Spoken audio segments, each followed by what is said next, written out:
पण गंमत अशी आहे, आईच आमचं सर्वस्व ही आमची भावना झालेली.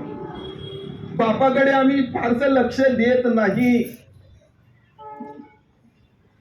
आई गेल्याशिवाय आईची किंमत कळत नाही आणि बाप झाल्याशिवाय बाप समजत नाही. आई गेल्यानंतरच आई कळते आणि बाप झाल्यानंतरच बाप कळतो. ही सगळ्यात मोठी वस्तुस्थिती आहे. बाबा, पप्पा, डॅडी, पिता एकाच व्यक्तीची अनेक नावं, पण तुमच्या आमच्या प्रत्येकाच्या तोंडामध्ये एकच नाव असतं, बाप. हो बाप, त्याच बापाविषयी थोडं. आई घराचं मांगल्य असतं, पण बाप घराचं अस्तित्व असतो. पण या घराच्या अस्तित्वाला आम्ही कधी समजून घेण्याचा प्रयत्न केला आहे का? बापाला इतकी किंमत असताना देखील त्याला घरामध्ये आम्ही कधी मान देत नाही, त्याला घरामध्ये आम्ही कधी सन्मान देत नाही, त्या बापाविषयी आम्ही कधी बोलत नाही किंवा त्या बापाविषयी आम्ही कधी लिहित नाही.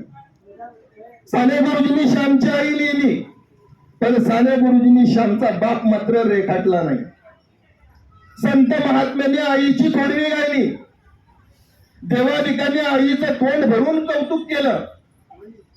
वेद, पुराण, शास्त्र याच्यामध्ये आईचंच तोंड भरून कौतुक केलं. कुठलाही व्याख्याता आईवरती तासन तास बोलतो, पण बापावरती बोलताना दिसत नाही. लेखकांनी धडे लिहिले आईवरती, कवींनी कविता केल्या आईवरती, पुस्तकामध्ये धडे आले आईवरती, चित्रपट आले आईवरती, नाटकं लिहिली गेली आईवरती. पण बापाला किंमत असून देखील बापाविषयी फारसं लिहिलं जात नाही किंवा बापाविषयी फारसं बोललं जात नाही. काहींनी बाप रेखाटला, काहींनी बाप मांडला, पण कसा मांडला? मारझोड करणारा, व्यसनी, तापट, चिडखोर, भांडणारा, खेकसणारा, दबावात ठेवणारा. अहो, समाजामध्ये 1-2% बाप असे असतीलही, पण चांगल्या बापाविषयी काय, चांगल्या पित्याविषयी काय? मुलाला काही लागलं, आईकडे जातो. मुलाला शाळेत फी लागली, आईकडे जातो.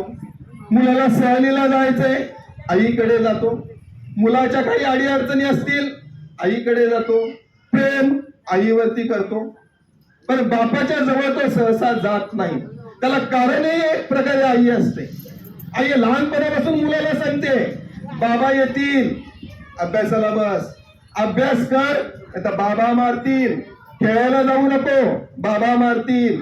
सायकल चालवू नको, बाबा मारतील. टीव्ही बंद कर, बाबा मारतील.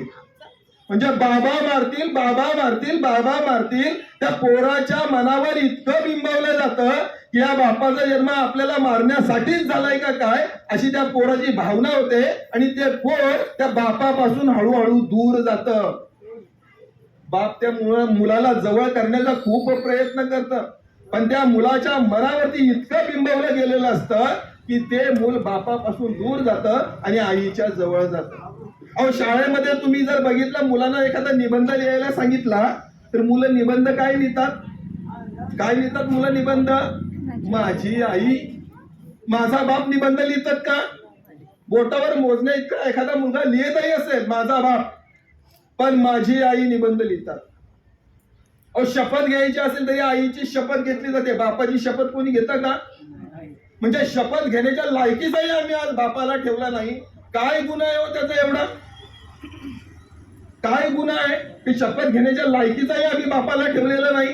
त्याचा गुन्हा एवढाच आहे ना की तो आयुष्यभर पोरांसाठी झडला, तो आयुष्यभर कुटुंबासाठी जगण्यात राहिला. त्याने स्वतःचं आयुष्य बाजूला ठेवलं, स्वतःचं सुख समाधान बाजूला ठेवलं आणि संपूर्ण आयुष्य त्यांनी कुटुंबासाठी खर्ची घातलं. तो बाप आम्ही शपथ घेण्याच्या लायकीचाही ठेवला नाही. किती मोठी शोकांतिका आहे. आई घराचं मांगल्य असतं, पण बाप घराचं अस्तित्व असतो. आईकडे अश्रूंचे पाठ असतात, पण बापाकडे संयमाचे घाट असतात. आई रडून मोकळी होते, पण सांत्वन मात्र वडिलांनाच करावं लागतं. कारण रडणाऱ्यापेक्षा सांत्वन करणाऱ्यावरती जास्त ताण असतो. कारण ज्योतीपेक्षा समयी जास्त तापते, पण ते श्रेय मात्र ज्योतीला दिलं जातं. अहो, स्वतःचा बाप वारला तरी बापाला रडता येत नाही, कारण भावंडांना आधार द्यायचा असतो. स्वतःची आई वारली तरी बापाला रडता येत नाही, कारण बहिणींना आधार द्यायचा असतो. अहो, स्वतःची पत्नी अर्ध्यावरती सोडून गेली तरी बापाला रडता येत नाही, कारण पोरांना आधार द्यायचा असतो. सगळ्या पातळ्यांवरती बाप त्या ठिकाणी पुरा पडत असतो आणि या बापाची काळजी आम्ही घेऊ नये. परवाची गोष्ट आहे, एक बीड मधली गोष्ट आहे. डॉक्टर अरुण गोधमगावकर